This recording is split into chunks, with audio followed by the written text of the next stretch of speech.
આપણને કોરોનાના સમયમાં લાગેલ લોકડાઉન તો યાદ જ હશે કે બધા જ ઘરની અંદર પુરાઈ ગયા હતા. શરૂઆત 2 દિવસથી થઈ હતી અને પછી ધીરે ધીરે 21 દિવસ અને એ લોકડાઉન ઘણું લાંબો સમય સુધી ચાલ્યું હતું. આ લોકડાઉનને લઈને ફરી એકવાર ચર્ચા શરૂ થઈ છે કે એક તરફ જ્યાં યુદ્ધ થઈ રહ્યું છે તો શું દેશની અંદર ફરી લોકડાઉન આવશે? આજે આખા મામલે કેન્દ્ર સરકારના મંત્રી દ્વારા ખુલાસો કરવામાં આવ્યો. શું કહ્યું તેમને તેની ચર્ચા કરીશું. સાથે જ ચર્ચા કરીશું કે દેશની અંદર પેટ્રોલ ડીઝલની અત્યારે શું સ્થિતિ છે, કારણ કે આખા જ દેશની અંદર પેટ્રોલ પંપ ઉપર લાંબી લાંબી હવે લાઈનો જોવા મળી રહી છે. ક્યાંક ને ક્યાંક યુદ્ધની જે સ્થિતિ છે તે સ્થિતિમાં ભારતની વૈશ્વિક ભૂમિકા આપણે જોઈશું, તેની પણ ચર્ચા કરીશું. અને સાથે સાથે ચર્ચા કરીશું રાજકોટની, કારણ કે રાજકોટની અંદર ડીસીપી જે ક્રાઇમ છે જગદીશ બાંગરવા, તેમના ઉપર આરોપ લાગ્યો છે અને આ આરોપ ખૂબ ગંભીર આરોપ લગાવવામાં આવ્યો છે. એક પત્રકાર છે, એ પત્રકાર દ્વારા આરોપ લગાવવામાં આવ્યો છે. અને શું આરોપ હતો, કેમ તેને પોલીસ સ્ટેશને બોલાવવામાં આવ્યા હતા, તેની સાથે શું દર્દનાક બર્બરતા કરવામાં આવી, તે પ્રકારના આરોપ જે છે એ આઈપીએસ અધિકારી ઉપર લાગી રહ્યા છે. અને સાથે ચર્ચા કરીશું કે શું આ પ્રકારની જે ઘટના થઈ રહી છે, એટલે કે કસ્ટોડિયલ ટોર્ચરની જે ઘટના થઈ રહી છે તે ગુજરાતની અંદર 2024 અને 25નીમાં કેટલી થઈ, કારણ કે આ કોઈ પહેલી એવી ઘટના તો છે નહીં. આ પહેલાં પણ કસ્ટોડિયલ ડેથના મામલા પણ સામે આવેલા છે. નમસ્કાર, હું છું ગોપી ઘાંગર અને આપ જોઈ રહ્યા છો નિર્ભય ન્યૂઝ. રાજકોટ ક્રાઇમ બ્રાન્ચના ડીસીપી આઈપીએસ અધિકારી જગદીશ બાંગરવા પર આરોપ લાગે છે અને આ આરોપ લગાવવામાં આવે છે ધારાસભ્ય જિગ્નેશ મેવાણી દ્વારા. જિગ્નેશ મેવાણી ગઈકાલે રાજકોટમાં હતા, ત્યાં તેમને એક જનસભાને સંબોધિત કરી અને જનસભાને સંબોધિત કરતા આઈપીએસ અધિકારી ઉપર ખૂબ ગંભીર આરોપ લગાવવામાં આવ્યા. આ આરોપ એટલા ભયંકર હતા કે જે પીડિત છે, જે વ્યક્તિ આરોપી તરીકે ત્યાં એને પોલીસ સ્ટેશનમાં બોલાવવામાં આવ્યો હતો, તે વ્યક્તિના પાછળના ભાગમાં પેટ્રોલ ભરવામાં આવ્યું, તે પ્રકારના ગંભીર આરોપ લગાવવામાં આવ્યા. જિગ્નેશ મેવાણીએ તેની સાથે એક વિડીયો પણ રિલીઝ કર્યો, પોતાના સોશિયલ મીડિયા પેજ ઉપર આ વિડીયો મૂક્યો છે. એક પત્રકારનો આ વિડીયો છે, જે યુવાન છે, તે યુવાન પર આરોપ લાગ્યો હતો, એક બિલ્ડર દ્વારા આરોપ લગાવવામાં આવ્યો હતો. અને એ આરોપ હતો કે આ પત્રકારે બિલ્ડર પાસે ખંડણી માંગી હતી અને તેની પૂછપરછ માટે થઈ અને આઈપીએસ અધિકારી એટલે કે ડીસીપી ક્રાઇમ જગદીશ બાંગરવાએ તેમને પૂછપરછ માટે બોલાવ્યા હતા. તે જ્યારે પોલીસ સ્ટેશને પહોંચ્યા ત્યારે તેમની સાથે 3rd ડિગ્રી વાપરવામાં આવી. 3rd ડિગ્રી જેવું આમ તો પોલીસના ભાષામાં કોઈ શબ્દ નથી હોતા. ત્યાં આગળ જ્યારે પૂછપરછ માટે બોલાવતા હોય છે તો સામાન્ય રીતે સામે બેસીને પૂછપરછ કરવાની હોય છે, પરંતુ અહીંયા આગળ 3rd ડિગ્રી વાપરવામાં આવી એટલે તેમને મારવામાં આવ્યો, તેમને ટોર્ચર કરવામાં આવ્યા. અને જે યુવાન છે તેના દ્વારા આરોપ લગાવવામાં આવ્યો કે તેને ઊંધો કરીને તેના પાછળના ભાગમાં પેટ્રોલ ભરવામાં આવ્યું. આ જે પેટ્રોલ ભરવામાં આવ્યું તે ખુદ આઈપીએસ અધિકારીની નજર સામે આ આખું કૃત્ય કરવામાં આવ્યું. જિગ્નેશ મેવાણી દ્વારા આ પ્રકારનો જે વિડીયો છે તેને સોશિયલ મીડિયામાં મૂકવામાં આવ્યો. આ વિડીયો મૂક્યા બાદ જ્યારે તેઓ ગઈકાલે જનસભામાં ગયા હતા અને જનસભામાંથી આ આખી ઘટના વિશે તેમને માહિતી આપી. આજે જિગ્નેશ મેવાણી સાથે મેં પોતે પણ વાતચીત કરી, કારણ કે જિગ્નેશ મેવાણી ખૂબ ગંભીર આરોપ ડીસીપી પર લગાડી રહ્યા છે. અને આ પ્રકારના આરોપ જ્યારે પોલીસ કર્મચારી ઉપર લાગતા હોય છે ત્યારે સવાલ 100 ઊભા થતા હોય છે, કારણ કે જે વ્યક્તિને બોલાવવામાં આવ્યો છે, જે વ્યક્તિની પૂછપરછ કરવામાં આવી છે, તેના ઉપર પણ ક્યાંક ને ક્યાંક આરોપ પણ લાગ્યા હોય છે. જિગ્નેશ મેવાણીને મેં પણ એ પૂછ્યું, કારણ કે એ વ્યક્તિ છે એ આરોપી તરીકે ત્યાં આગળ બતાડવામાં આવ્યા છે અને એની પૂછપરછ માટે બોલાવવામાં આવે છે. હજી સુધી જે પત્રકાર છે એ પત્રકારના ઉપર એફઆઈઆર નથી થઈ, માત્ર અરજી આવી હતી અને એ પણ એક બિલ્ડર દ્વારા અરજી આપવામાં આવી હતી. હવે એને ગુનો દાખલ કરવો કે ન કરવો એ તો ડીસીપી પોતાના હાથમાં છે, પરંતુ જે રીતની આખી ઘટના સામે આવી, આ યુવાન ત્યાં આગળ પહોંચ્યો હતો, ત્યાં પહોંચ્યો, તેને ટોર્ચર કરવામાં આવ્યો અને અત્યારે સીધો હોસ્પિટલમાં છે. એને હોસ્પિટલમાં દાખલ કરવામાં આવ્યો છે, કારણ કે તેને ફિઝિકલી ખૂબ ટોર્ચર કરવામાં આવ્યો છે, તેને ખૂબ મારવામાં આવ્યો છે. અને સૌથી મહત્વની વસ્તુ તો અહીંયા આગળ એ છે કે જે આરોપ એ વ્યક્તિ પોતે લગાડી રહ્યા છે, એ પત્રકારને જે જિગ્નેશ મેવાણીને વિડીયો જિગ્નેશ મેવાણીએ પોતાના સોશિયલ મીડિયામાં મૂક્યો છે, તે વિડીયોને આપણે જોઈએ, કારણ કે આરોપ ખૂબ ગંભીર લાગી રહ્યા છે. એ યુવક જે છે તે યુવક પોતે જ આ આરોપ લગાડી રહ્યા છે તે જોઈએ, અને સાથે મેં જિગ્નેશ મેવાણી સાથે આ આખા મુદ્દે ચર્ચા કરી તે પણ સાંભળીએ. પણ અમારી એક જ માંગણી છે, ફક્ત સસ્પેન્શન આ પ્રકરણમાં નહીં ચાલે, ટ્રાન્સફર સસ્પેન્શન નહીં. રાજકોટ ક્રાઇમ બ્રાન્ચના ડીસીપી જગદીશ બાંગરવાણી સામે ફોજદારી ગુનો દાખલ થવો જોઈએ, એની ધરપકડ થવી જોઈએ અને એને રાજકોટ ક્રાઇમ બ્રાન્ચમાં જ રિમાન્ડ પર લેવા જોઈએ, તો ખબર પડે કે કેટલા વિશેષો થાય છે. પણ જિગ્નેશભાઈ, અહીંયા સવાલ એ ઉભો થઈ રહ્યો છે ને કે આ બધા જે આરોપ લગાડી રહ્યા છે એ લોકો પણ પોતે આરોપી છે, એ લોકોને ત્યાં લાવવામાં આવ્યા હતા. એ આરોપીઓને કાયદાની મર્યાદામાં જે પણ સજા થતી હોય થવી જ જોઈએ. એની સામે સજળ બંબ એફઆઈઆર કરો, મજબૂત ચાર્જશીટ કરો, મજબૂત ટ્રાયલ ચલાવો, ફાસ્ટ ટ્રેક કોર્ટમાં કેસ ચલાવો, 6 મહિનામાં કન્વિક્ટ કરી દો અને દાખલો બેસાડો સમાજમાં.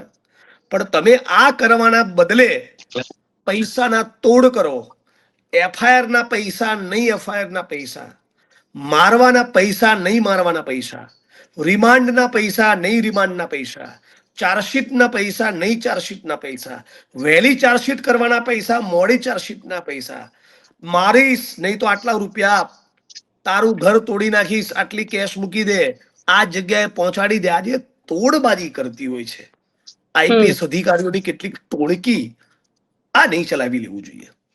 અને મને અપેક્ષા છે, મેં જે સંવેદનાપૂર્વક, મેં જે ગંભીરતાપૂર્વક રાજ્યના મુખ્યમંત્રી, ગૃહમંત્રી, ડીજી અને સીપી રાજકોટનું ધ્યાન દોર્યું છે, મને આશા છે કે આને જેલ ભેગો કરશે. અને નહીં કરે તો 14મી એપ્રિલના દિવસે 10-15 હજાર માણસો સીપી રાજકોટના દરવાજે અમે જવાના છીએ કે file FIR against mister Bangarwa, nothing less than that.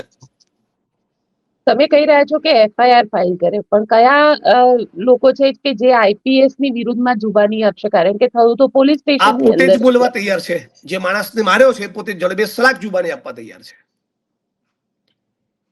Tight જુબાની આપવા તૈયાર છે અને ટાઈટ બોલ્યા છે. મેં એમનો વિડીયો લીધો છે અને બીજા પણ લોકો હજી બોલશે, બીજા પણ લોકો બોલશે, 1 ડઝનથી વધારે.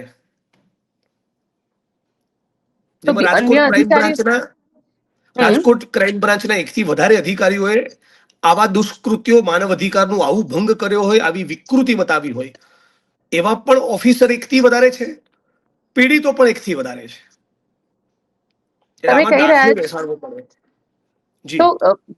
જગદીશ બાંગરવા એકલા તો નહીં જ હોય, એમની સાથે અન્ય અધિકારીઓ પણ ત્યાં આગળ ક્રાઇમ બ્રાન્ચમાં હશે. નાના અધિકારીઓનું વાયા તો એવું કેવું છે કે આ માણસ અમને ભરાઈ દેશે, આ માણસના કારણે અમારે ઠોકવા પડે છે, કસ્ટોડિયલ ટોર્ચર કરવું પડે છે, 307, 302 ના આરોપી અમને બનાવશે. એવું કહી રહ્યા છે નાના કર્મચારીઓ. હું પીએસઆઈ કે પીઆઈ હું, તમે મને કહો અમારે ઠોકવા પડે? અને આ પ્રકરણમાં તો જે સુરેશભાઈ વડેચા છે, કોળી પટેલ સમાજના પત્રકાર, જે હાલ હોસ્પિટલના બિછાને જે તૂટેલો પગ લઈને 15 દિવસનો ખાટલો છે, એનો પગ તોડી નાખ્યો, એના આખા શરીર પર મારના નિશાન છે, એના વિડીયો ફોટોગ્રાફ્સ પણ મેં લીધા છે. એનું તો મેં વારંવાર પૂછ્યું, મારવામાં તમને કોણ હતું? કે ડીસીપી જગદીશ બાંગરવા પોતે. નો કન્ફ્યુઝન, એમના કોઈ પીએસઆઈ પીઆઈ નહીં, ડીસીપી જગદીશ બાંગરવા પોતે. મેં તો તમારા પેટ્રોલ કોણે છાંટ્યું? કે મારા ગુદા માર્ગમાં સંડાસની જગ્યામાં પેટ્રોલ નાખનાર માણસ ડીસીપી જગદીશ બાંગરવા પોતે. આવું એ માણસ બોલ્યો છે અને સ્ટ્રોંગ છે. ગઈકાલે જો એમને વિગતવાર મળીને આવ્યો, એમના વિડીયો પર રેકોર્ડ કર્યા છે, વિડીયો અપલોડ પણ કર્યા છે, અને એમની આ જુબાનીનો વિડીયો એ ડીજી અને સીપી રાજકોટને પણ પહોંચાડી દીધો છે.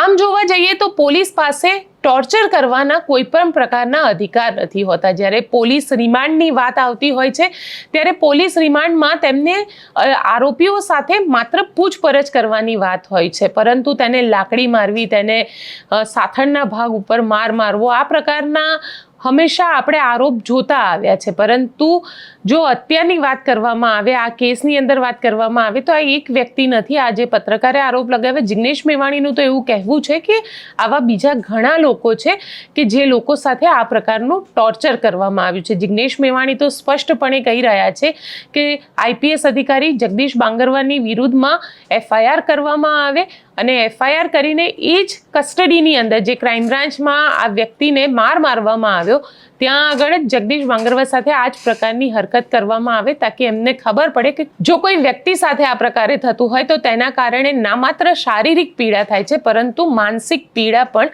એટલી જ થતી હોય છે. એટલે જિગ્નેશ મેવાણી તો અહીંયા આગળ માની રહ્યા છે, પરંતુ જો વાત કરવામાં આવે કસ્ટોડિયલ ટોર્ચરની તો ગુજરાતની અંદર 2024 અને 25 વિધાનસભાની અંદર જે આંકડા આપવામાં આવ્યા છે તેના પ્રમાણે 90 જેટલા મામલા સામે આવ્યા છે, જેમાં 10થી વધારે લોકો એવા હતા જેમનું કસ્ટોડિયલ ડેથ થયેલું છે.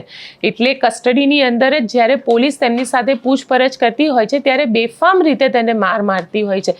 ઘણી બધી વખતે એવું થતું હોય છે કે એ વ્યક્તિ જે હોય છે એ મારથી બચવા માટે થઈ અથવા તો તેને એટલો બધો મારી દેવામાં આવે છે કે એને દવાખાને લઈ જાય એ પહેલાં એનું મૃત્યુ થઈ જતું હોય છે. આ પ્રકારના કિસ્સાઓ પણ આપણી સામે આવેલા છે અને આ જ પ્રકારનો આરોપ જે છે એ રાજકોટમાં આ પહેલાં જ્યારે ડીસીપી હતા આપણા અત્યારના ડીજીપી KLN રાવ તેમના ઉપર પણ લાગી ચૂક્યો છે. તેમને ટાઈગર બામના અધિકારી તરીકે ઓળખવામાં આવે છે. એટલે ક્યાંક ને ક્યાંક એટલું તો સ્પષ્ટ છે કે એક અધિકારી નહીં પણ આવા ઘણા બધા અધિકારીઓ ઉપર આ પ્રકારના આરોપ લાગેલા છે અને તેમાં જે કસ્ટડીની અંદર ટોર્ચર થતું હોય છે આમ તો તેને માનવ અધિકારોનું હનન ગણવામાં આવે છે. જ્યારે આઈપીએસ અધિકારી પોતે ભણતા હોય છે અથવા તો તેમની ટ્રેનિંગ થતી હોય છે, આ ટ્રેનિંગમાં તેમને માનવ અધિકાર શીખવાડવામાં પણ આવે છે, પરંતુ જ્યારે વર્દી પોતે પહેરી લે છે ત્યારે તેમને એવું લાગે છે કે હવે કોઈ માનવ અધિકાર વચ્ચે નથી આવતા. તેઓ પોતાની જાતને કંઈક અલગ જ દુનિયામાં માનતા હોય છે અને એટલા જ માટે થઈ અને આ પ્રકારના મામલા પણ સામે આવે છે.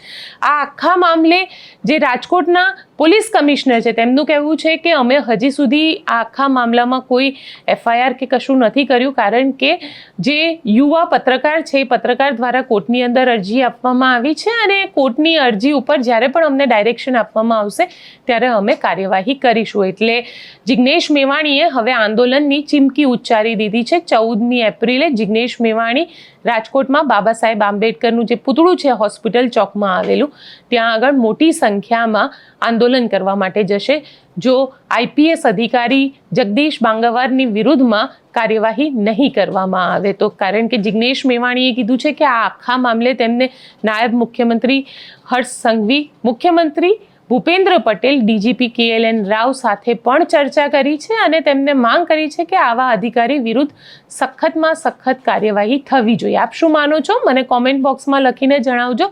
હવે ચર્ચા કરી લઈએ લોકડાઉનની, કારણ કે છેલ્લા 2-3 દિવસથી એવી સતત ચર્ચાઓ ચાલી રહી છે કે દેશની અંદર લોકડાઉન આવી શકે છે. આની શરૂઆત કઈ રીતે થઈ તે પણ જાણીશું, પરંતુ આજે કેન્દ્ર સરકારના મંત્રી કિરણ રિજિજુ દ્વારા આખા મામલે નિવેદન આપવામાં આવ્યું અને કહેવામાં આવ્યું કે લોકડાઉન જેવી અત્યારે કોઈ સ્થિતિ ઊભી નથી થઈ. પણ લોકડાઉનની વાત કેમ આવી, કેમ લોકોમાં આ ડર છે, કેમ લોકો પેનિક થઈ ગયા છે અને લોકો પેનિક બાઇંગ કરી રહ્યા છે. ક્યાંક ને ક્યાંક લોકો મોટી સંખ્યામાં જે પોતાનું રાશન હોય એ ખરીદી રહ્યા છે, પેટ્રોલ કે ડીઝલ હોય તો ટેન્ક ફૂલ કરાવી રહ્યા છે. તેની પાછળનું કારણ શું છે તેની પણ ચર્ચા કરીશું, પરંતુ કિરણ રિજિજુને સાંભળીએ જેમને લોકડાઉનને લઈને આજે ખુલાસો કર્યો છે. नहीं, ये सब कौन अफवाहें उड़ाते हैं. प्रधानमंत्री जी ने बहुत साफ तौर से बताया था कि पैनिक नहीं होना है. जमाखोरियों को चेतावनी दिया है, राज्य सरकारों को आह्वान किया है कि कोई इसमें होर्डिंग ना करे, पैनिक क्रिएट ना करे. भारत सरकार पूरी तरह से स्थिति का नियंत्रण में पूरा रखा हुआ है और आम लोगों को तकलीफ नहीं होने के लिए टॉप लेवल से बॉटम लेवल तक प्राइम मिनिस्टर साहब खुद कॉन्टिन्यूसली मॉनिटर करते हैं और प्रधानमंत्री जी के साथ में जितने जो टीम है सबको इस काम में लगाया है कि कोई हमारे जनता तकलीफ ना हो, इसके लिए पूरा सावधानी भड़कना चाहिए. इसलिए मैंने परसों ऑल पार्टी मीटिंग में भी देखा है